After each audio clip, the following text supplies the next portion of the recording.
ইযা কানাত লাইলাতুন নিসফি মিন শাবান, ও আমার উম্মতেরা, ইযা কানাত লাইলাতুন নিসফি মিন শাবান, যখন তোমাদের কাছে শাবানের 15 তারিখ আসে, অর্থাৎ যখন তোমরা শাবান মাসের 15 তারিখে উপনীত হও, সেই দিন তোমাদের জন্য কি করা উচিত আমি পয়গম্বর মুহাম্মদ সাল্লাল্লাহু আলাইহি ওয়াসাল্লাম বলে দিচ্ছি।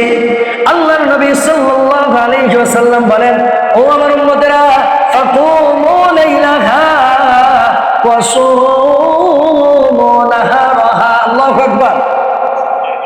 আল্লাহর নবী বলেন, ও আমার উম্মতেরা, ফাকুমু লাইলাহা, তোমরা সেই রাত্রটাকে আল্লাহর সামনে দণ্ডায়রত অবস্থায় অতিবাহিত করো, আল্লাহর সামনে সিজদারত অবস্থায়, কুরআনুল কারীম তেলাওয়াত করারত অবস্থায়, জিকির আজকার করারত অবস্থায়, অর্থাৎ ইবাদত বندگিতে তোমরা এই রাত্রটিকে অতিবাহিত করার পর তারপরের দিনটাকে তোমরা উদযাপন করবে রমজান মাসের মতো রোজা পালন করে।